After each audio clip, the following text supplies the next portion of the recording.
This is St Peter's Field, the site of the Peterloo massacre. On the 16th of August 1819, Manchester bled. Over 60,000 people gathered here in peaceful protest to hear the orator Henry Hunt advocate for working men's suffrage. However, disaster soon struck when the magistrates sent in the yeomanry cavalry to disperse protesters. They galloped over, sword in hand, and proceeded to indiscriminately slash and trample everyone in their way. In the end, 11 were killed, including a newborn child, and over 600 injured. So, the question remains, in the sea of modernity, is this 19th century tragedy still remembered? How are the effects of Peterloo felt today? This is the petition of Elizabeth Gaunt, one of the spectators to the protest at Peterloo. Her petition was read in the House of Commons 2 years after the massacre, so this surely confirms the reliability of the source. She recounts that the yeomanry cavalry charged for no apparent reason, without warning. After she got into a coach for safety, special constables dragged and beat her, and she was rowed down by the cavalry. Critically, she mentions that the magistrates were drunk on wine during the massacre. Elizabeth was imprisoned for 11 days. She was refused food for nearly 2 days and any medical treatment, all whilst being pregnant. This account shows the true extent of the gross misconduct of not just the yeomanry, but the police and prosecutors too. It gives us valuable insight into the attitude taken against all demonstrators there on that day, with the authorities seemingly out to get, prosecute, and mistreat anyone they could. However, nearly all accounts by military sources say otherwise. This is the letter of Lieutenant Colonel George Strange, sent to Major General John Byng on the day of the massacre. Surely such high-ranking individuals wouldn't brazenly lie about such an event. He explains that the military were prepared in case of any violent acts by protesters. Later in the day, after increased tension between the magistrates and the crowd, a warrant was executed for the cavalry to advance. Lestrange urges that the infantry was ready, but he was determined not to bring them in concert with the protesters, going against the narrative that the authorities that day incited violence. He goes on to say no shots were fired by the military, but some by the populace against the troops.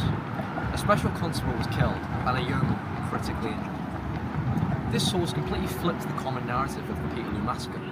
It implies the authorities were not brazen, but acted carefully and accordingly. And it was in fact the crowd who adopted most of the violence. This is the front page of the Times, produced only 2 days after the massacre. What is remarkable about this article is the tension that it reveals. The writer condemns the violence, calling it a deplorable transaction, but also questions its legality under the Rights Act and the Seditious Meetings Act.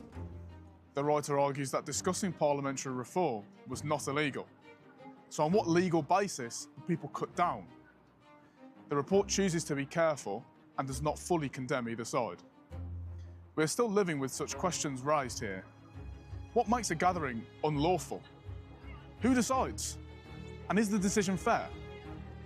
And what happens when the state uses violence against its own citizens? Here we are at the Friends Meeting House in Manchester. This was used as a sanctuary for the wounded after they escaped the field. Just on my right we have Bootle Street, where protesters were crushed up against the wall by the military. Is this dissimilar from what we see in modern protests today? Following the arrest of Henry Hunt, Prime Minister Lord Liverpool's 6 acts cracked down radical literature and meetings. But the importance of Peterloo spread through pamphlets, papers, and word of mouth. Many who had stood at Peterloo, or been shaped by its memory, continued to carry the torch. Consequential Prime Ministers of Britain followed in the liberal dogma of the protesters through enacting free trade. The Chartist movement followed the disappointing 1832 Great Reform Act, with discontent over only middle-class men receiving the vote, marched with commemorative Peterloo banners. The spirit of radicalism bled through to later movements. Many years later, these radical events would snowball into the Britain we know today, with Britain becoming the breeding ground for egalitarian movements, from universal suffrage with the liberal movements in the early 20th century, to bills prohibiting discrimination and the legalisation of gay marriage in 2013. To see the long-term effects of Peterloo, we must not look further than the actions of police. To recap, Manchester and Salford Yeomanry charged unprovoked with their sabres, causing 11 deaths and 700 people injured. Now let's compare how the police respond today. Just last year on September the 13th, anywhere from 100 to 300,000 people rallied in London for the Unite the Kingdom protest. While there are accounts of violence from protesters towards police, we couldn't find any incidents of police being violent towards protesters. Showing that such a large protest in the modern day, police have now been trying to respond accordingly to such passionate discourse. Furthermore, police managed to cordon central London during Palestine protests on November the 11th, where over 1 million demonstrators took part, further conveying their new peacekeeping skills. However, during the 2020 George Floyd protests, at least 25 Americans were killed, and hundreds of accounts of violence from police towards protesters, such as the use of tear gas, rubber bullets, and batons. On the other hand, this suggests that there is still more work to be done in regulating use of force by the police and facilitating free speech.